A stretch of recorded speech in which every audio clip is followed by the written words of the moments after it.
capital, Celestina area. Now, in other news, the Academic Staff Union of Universities has given the federal government a 21-day ultimatum to address all outstanding issues. National President of ASUU, Professor Emmanuel Osodeke, said this at a press conference in Umuahia. Nena Gabriel has details. It is no longer news that the Academic Staff Union of Universities has been on the shoulders of the federal government, pressing for their overall welfare. Among the issues are review and signing of the renegotiated 2009 agreement, payment of outstanding and academic allowances, proliferation of public universities, and removal of universities from the Treasury single account. The union undertook a comprehensive review of the outcomes from its engagement with federal and state government on various outstanding issues that have encompassed the development of our university and hindered university workers' drive to reposition them for the transformation of Nigeria as a country. The meeting further appraised worsening living and working conditions in our universities and the nation at large. The meeting received alarming reports on the failed promises of the government in addressing the lingering issues that forced the union to embark on a nationwide strike between February and October 2022. Seasoned and experienced scholars and lecturers have continued to flee to other countries that are less endowed than Nigeria, but where their expertise is better appreciated. The federal government has not held any major meeting with the union despite the threat to embark on an industrial action. ASUU at its last meeting resolved as follows: reject the slow pace of intervention by the Minister of Education in resolving the aforementioned issues. The union plans to reconvene at the expiration of the 21 days notice to the federal government to take appropriate decisions. Nena Gabriel, TVC News, Umudike, Abia State. A social activist group, the Kogi State New Generation Initiative, has called on media practitioners to uphold the ethics of fairness and objectivity in their reporting. At a news briefing in Abuja, they raised concerns that the dissemination of information by a section of the media have not been professional and accurate. Senior reporter Habida Lawal reports. Most people agree that news organizations and journalists should reflect all sides of an issue and not push a particular agenda. A free and healthy media requires several features, including media independence, pluralism, the existence of impartial outlets, and high journalistic standards. This social activist group is saying the media should avoid being used as an instrument to settle election disputes, as that is the duty of the court of law. We believe that a free and fair press is essential to our democracy, but it must also be a responsible and ethical one. The National Broadcasting Commission must take action to ensure that media outlets maintain the highest standard of objectivity, balance, and fairness. They insist that the media must now expand the scope of journalistic practice to serve the interest of the public. The media has the power to shape public opinion with the information it puts out, especially with regard to its content and the tone of most of its publication. Habida Lawal, TVC News, Abuja. The Independent Corrupt Practices and Other Related Offences Commission is asking online journalists in Kano State to uphold professionalism in their reporting. At a one-day sensitization workshop, the second in command at the ICPC headquarters in Kano, Abubakar Jibrin, who represented the commission's chairman, emphasized the importance of factual reporting and urged journalists to use their platform as a tool in the fight against corruption in Nigeria. We expect from the online journalists to be sincere to their profession by seeing to it that sensationalization is avoided, a reportage of either our activities or on issues regarding corruption generally, so that we will be on the same page. We will be able to move the nation from the dire consequences of the corruption that is starring in its face to a more positive and more acceptable situation.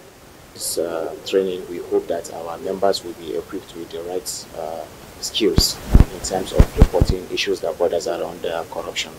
You know, this is a sensitive area that reporters need to be. We'll take a break now and return with more stories. Stay with us.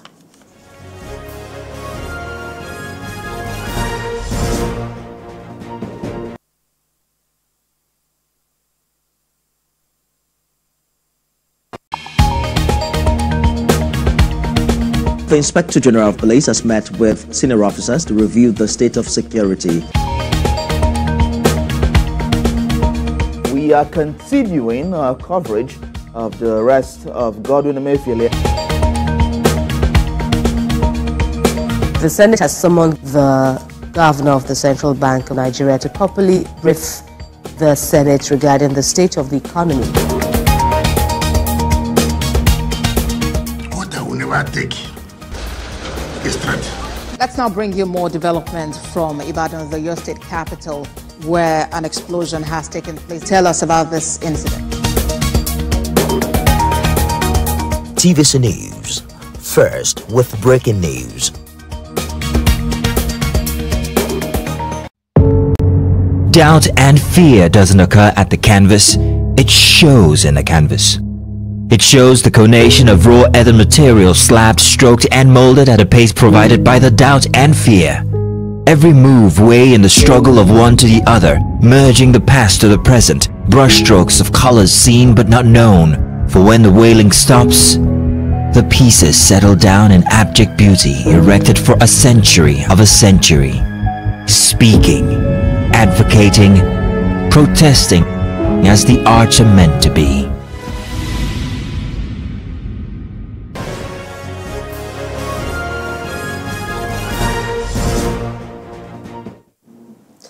And welcome back. Let's turn to politics. It appears the last is yet to be heard in the Benue State All Progressives Congress, as the National Working Committee of the party has sacked the state chairman, Augustine Agada, and other members of his team.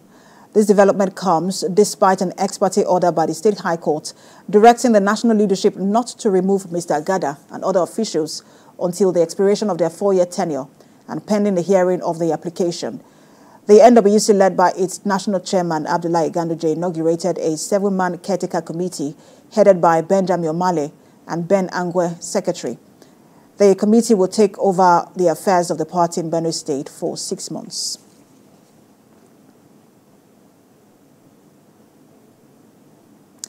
And former chairman of the APC in Benue State, Augustine Agada, joins me from Abuja studio. Good to have you join us.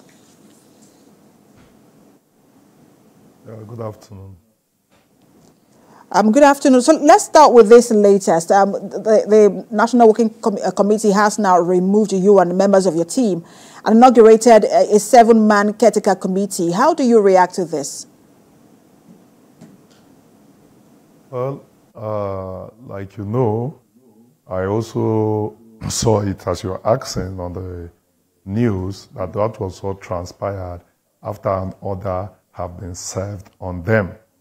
I was with the bailiff in the National Secretariat where these orders were properly served on them.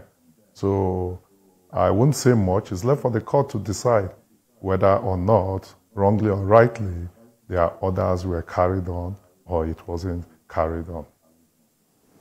But in the interim, what do you intend to do? Because now a 7-man caretaker committee has now been inaugurated to take over the affairs of the party, which means that in the eyes of the leadership of the party, you are no longer the chairman. In the eyes of the law, I still remain the chairman because there was an order that said you shouldn't sack these people. They remain there for the next 4 years. Because they are executive members of the party and they were elected through a Congress. So if we are going by law, then I remain the chairman. Otherwise, if we don't subscribe ourselves to the democracy we choose to practice, then you know there's a problem. So for me, I subscribe to law and democracy and I will go by that. But it is left for the court. I don't want to discuss this issue into the integrities of all of this because the issues are before a lawful court. And just to be clear, you're saying that you're going to continue with your activities as chairman pending the decision of the court? Absolutely. All right, so I wanted to ask you why, because this issue has been on since February. One would have thought that as the ruling party, I mean, also not just in Benue State, but also in the country, the APC should be able to put its house together. Why is this particular issue in Benue State defined or all sort of resolution? Okay, thank you. You see, the truth about it is that, of course, the leadership of the party knows it, and they know the truth about it. The refusal of the governor and its agent to respect the leadership of the party is the reason for the continuation or the reason for this continuous crisis. First, the party, the National Working Committee, the same National Working Committee that they want to respect its ruling in the case of the dissolution, decided and said that I was not suspended in the first place. They refused and they formed the factional government. It was inaugurated by the governor's chief of staff against the decision of the National Working Committee. The National Working Committee said the national vice chairman, not Alhaji Dalori, and 5 other members to the state. They sat down, they spoke, we agreed, we shook hands, and we said peace have returned to the party. They also refused. Immediately they left. Before they arrived at Abuja, they refused and they started doing a different thing.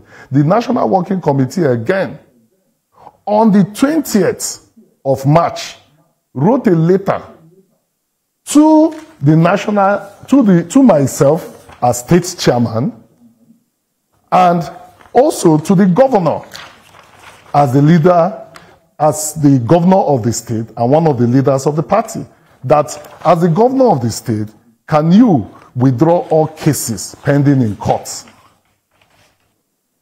They refuse to listen or adhere to the leadership of the National Working Committee that gave that directive. So every arrangement by the leadership of the party to bring amicable resolution and peace, since we all suffered to bring this government on board, have failed on deaf ears. So it is for the governor and its agent to give reasons as to why they have refused. Not even the courts of competent jurisdiction have they honored their judgment or their ruling. Because I recall, they went to court, they took me to court that have been suspended, that I should stop parading myself. The courts, on the 12th February, set aside that purported suspension and said, no, it was not properly done, that it was more or less a shopping. So at the end of the day, they refused to honor and they went about in creating an illegal structure. So this thing from neither the party at the national nor the court, they have refused to adhere to it. Thank you so much, Mr. Agada, for your time. This issue continues to just have more layers upon layers. We'll continue to follow through. Thank you for your time. Former chairman of the APC in Benue State, Augustine Agada. Thank you for joining us. Thank you. God bless you. All right, we're staying on politics as part of efforts to reposition the People's Democratic Party ahead of the 2027 general elections. Some members of the party under the umbrella of the PDP National Rebirth Group are asking elected members to shun anti-party activities. The national coordinator of the group, Franklin Edede, says it is unhealthy for a PDP member to be engaged in the commissioning of the office of another political party. The group also passed a vote of confidence on the leadership of the party and appealed to aggrieved members against attempts to destroy the PDP. We condemn in its entirety that Ikenga, whatever, under any gas, that Ikenga is leveraging on to be insulting the leadership of the party. And Ikenga should be grateful to this party that he was never any active member of, and he found himself leveraging on this same platform to go to House of Representatives. Ikenga should understand that he is now a lawmaker and not an activist. Ikenga should know now that he is a lawmaker, that he is being sent to National Assembly to just make laws that will benefit the generality of this country.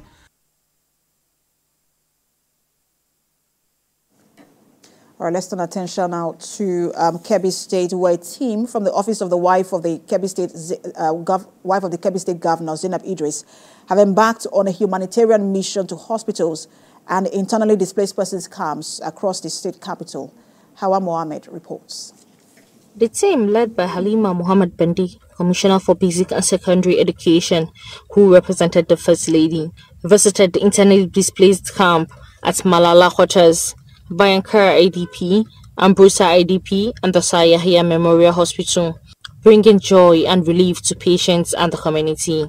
The significance of the day is so clear, and the most important aspect of the day is to help the most vulnerable group in the society, and it is celebrated globally each and every year. Yes, as a Commissioner for Basic and Secondary Education, it's part of my duty and sole responsibility to see that each and every child in the state is educated.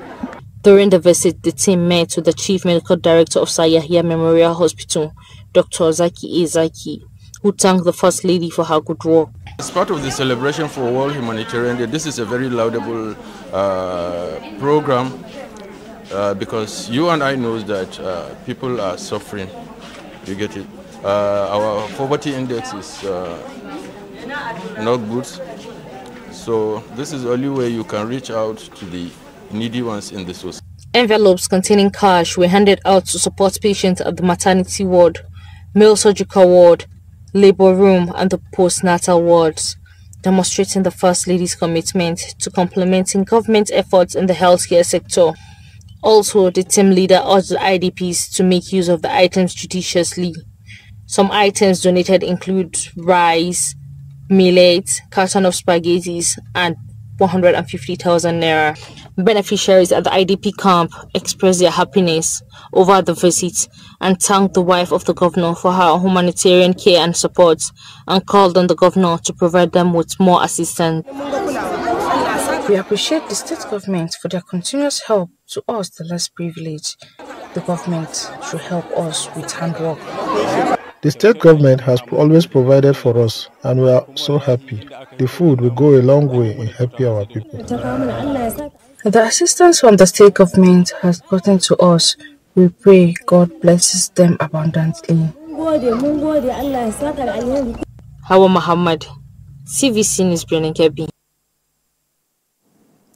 That's TVC News this hour. For more updates on the stories we're monitoring, you can visit our website, www.tvcnews.tv. You can also follow us on our social media handles. We're on Facebook, Instagram, and on